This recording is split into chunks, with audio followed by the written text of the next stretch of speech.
Hello everyone, welcome to Jharkhand Pathsala. In this video, we will discuss some objective type question and answer of the novel In Custody by Anita Desai. This novel is a very popular novel written by Anita Desai. So without wasting time, let's get started the video. The first question is, who is the protagonist of In Custody? In Custody novel का protagonist कौन है? Devendra Sharma is the protagonist of In custody.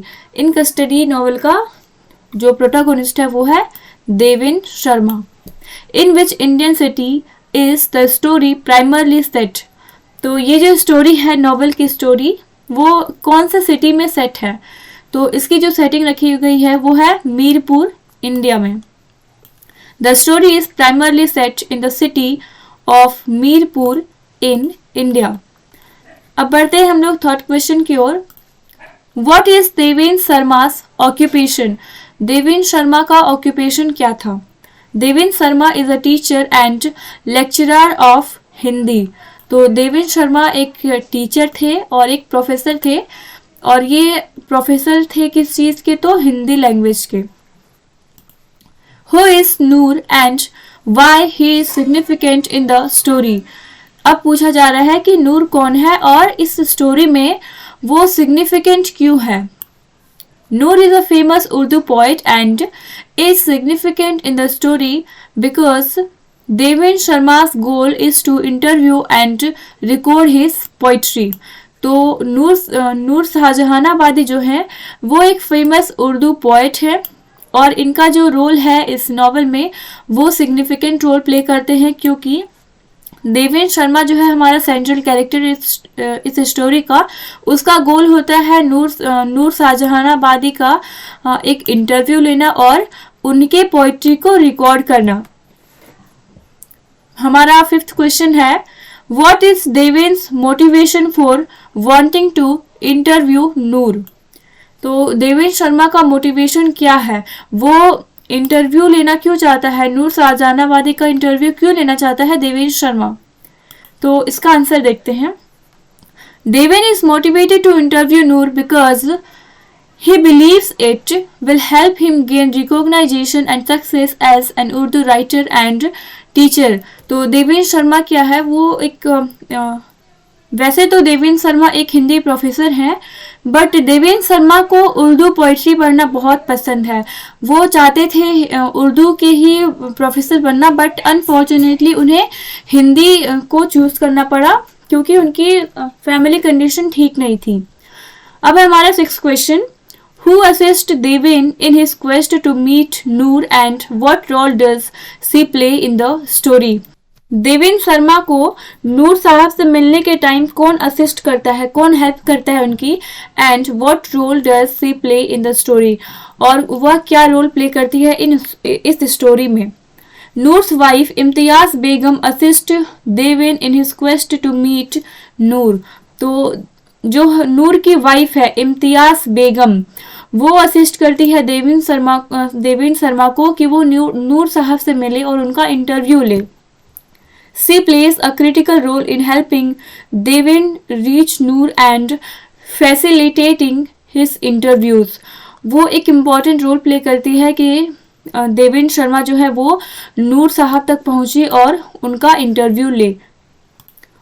अब है हमारा seventh question, what is the main conflict in the story? तो story का main conflict क्या है?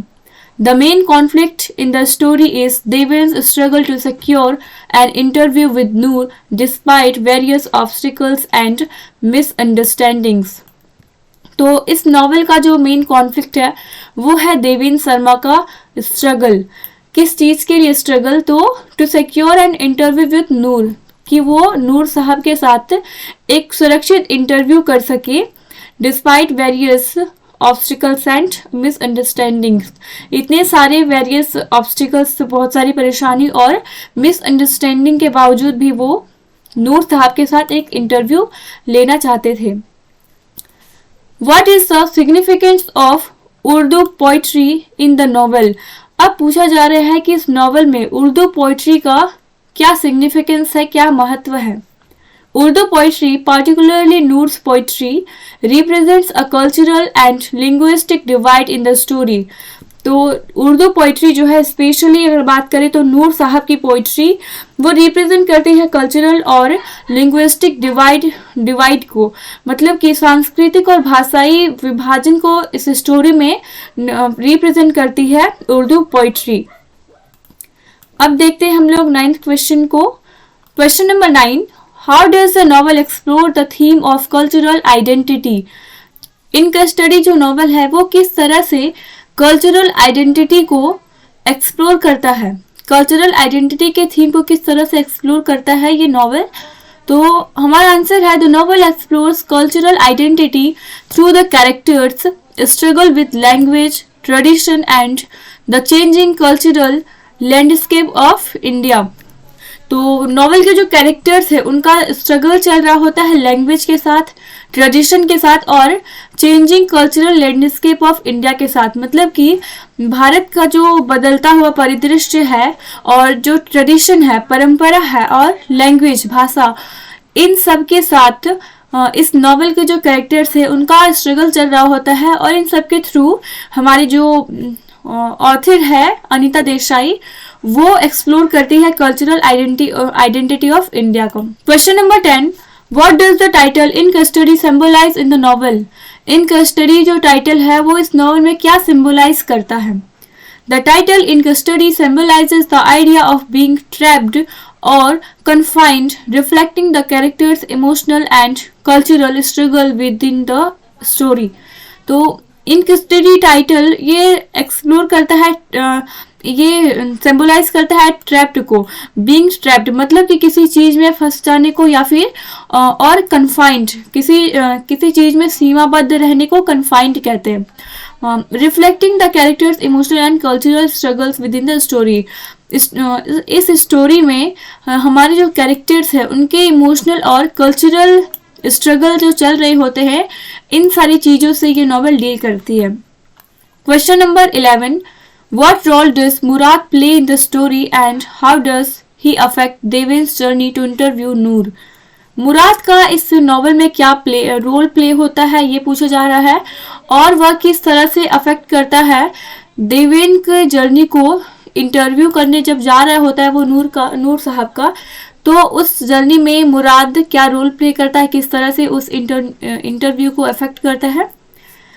Murad is a young boy who initially helps Deven in his quest to meet Noor.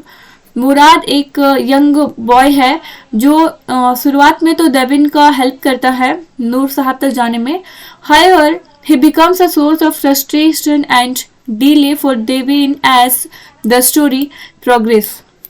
तो जिस तरह से स्टोरी जैसे जैसे आगे बढ़ती है तो मुराद एक सोर्स बन जाता है फ्रस्ट्रेशन और डिले का इन देवेन के लाइफ में, जब वो नूर साहब का इंटरव्यू लेने जा रहा होता है तब।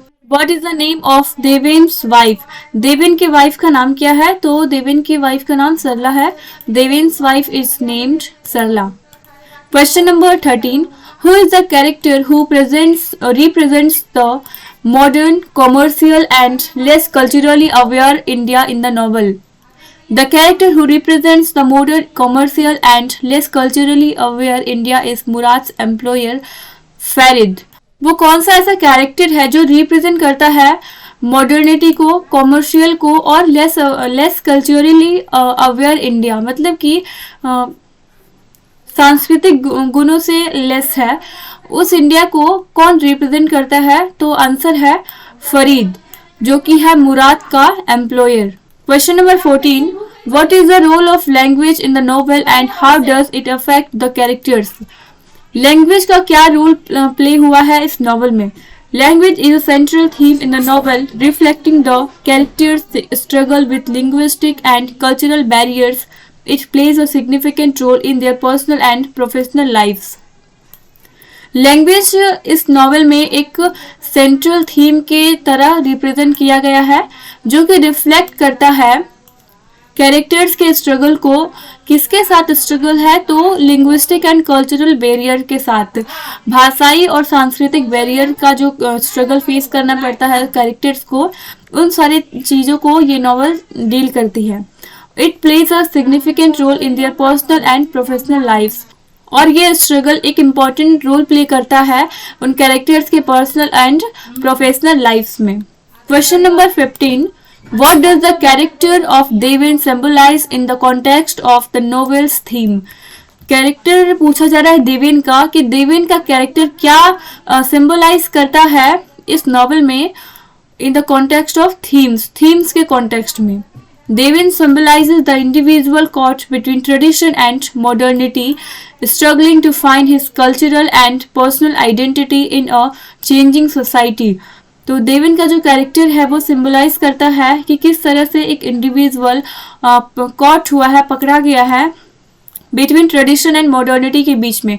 किस तरह से एक कैरेक्टर फंसा हुआ है ट्रेडिशन और मॉडर्निटी के बीच में, और वो स्ट्रगल कर रहा है to find his cultural and personal identity.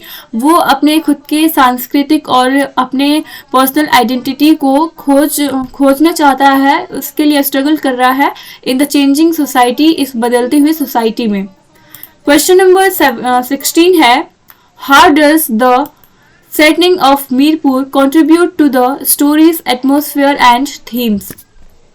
The setting of Mirpur is a small and decaying town. Setting जो है हमारा मीरपुर वो एक स्मॉल और एक डिकेइंग टाउन है, मतलब कि पतन की ओर बढ़ता हुआ टाउन है। वो रिफ्लेक्ट करता है the decline of traditional culture and the challenges faced by its residents in adapting to the changing world. ये सेटिंग हमारा जो है मीरपुर, ये रिफ्लेक्ट करता है declination of traditional cultural and challenges को। जिस तरह से डिक्लाइन हो रहा है ट्रेडिशन का और कल्चर का, और वो सारे चेंजेस जो कि और चैलेंजेस जो कि फेस किए जा रहे हैं उस रेजिडेंट्स के द्वारा, मतलब कि मीरपुर में रहने वाले जो लोग हैं वो लोग जो चैलेंजेस फेस कर रहे हैं, क्योंकि जो ट्रेडिशन है और जो कल्चर है वो सब डिक्लाइन हो रहा है और वो लोग अडेप्ट नहीं कर पा रहे हैं इस चेंजिंग वर्ल्ड को, और इसी को फेस करना पड़ रहा है मीरपुर के लोगों को। It adds to the stories atmosphere of nostalgia and decay. और ये सारी चीज़ें इस स्टोरी के एटमोसफियर में नॉस्टैल्जिया और डीके को ऐड करती है। नॉस्टैल्जिया मतलब होता है कि जैसे कि सैडनेस हो गया, और डीके मीन्स होता है पतन या फिर क्षय। Question number 17, what is the outcome of Deven's attempts to interview Noor and how does it impact him. Deven Sharma का अटेम्प्ट था नूर साहब का एक इंटरव्यू लेने का, तो उसका क्या आउटकम हुआ, मतलब कि क्या रिजल्ट हुआ, and how does it impact him, और किस तरह से वो इंटरव्यू का रिजल्ट देवेन शर्मा को इम्पैक्ट करता है। Deven ultimately fails to secure a meaningful interview with Noor. Deven का जो नूर के साथ इंटरव्यू होने वाला था वो मीनिंगफुल इंटरव्यू निकला, उसका कोई विशेष परिणाम नहीं निकला। This failure leads to a deep sense of disillusionment and loss of purpose in his life. और उसका जो फेलियर है वो लीड किया एक डीप सेंस ऑफ डिसइल्यूजनमेंट का और एक लॉस का, मतलब कि वो उसे लास्ट में डिसअपॉइंटमेंट झेलना पड़ा और उसका लॉस हुआ उसके लाइफ में। देवेन शर्मा को लास्ट में डिसअपॉइंटमेंट मिला और उसे लॉस झेलना पड़ा था। क्वेश्चन नंबर 18 है, how does the novel address the themes of cultural preservation and loss. तो ये जो नॉवल है वो किस तरह से एड्रेस करती है कल्चरल प्रिजर्वेशन और लॉस के थीम को। The novel explores the tension between the preservation of traditional culture and the encroachment of modernity, ultimately showing how some aspects of culture can be lost or transformed. तो ये जो novel है इनकी study ये explore करती है, एक तरफ तो ये एक्सप्लोर करते हैं कि किस तरह से प्रिजर्व किया जा सके ट्रेडिशनल कल्चर को, और दूसरा है लॉस को और एनक्रोचमेंट ऑफ मॉडर्निटी को रिप्रेजेंट कर रही है ये novel. Ultimately showing how some aspects of culture can be lost or transformed, और ये दिखाती है कि किस तरह से किसी भी सांस्कृतिक पहलू को खोया जा सकता है या फिर उसे ट्रांसफॉर्म किया जा सकता है, यानी कि बदला जा सकता है। Question number 19, what is the significance of the character of Noor's son Iqbal in the novel.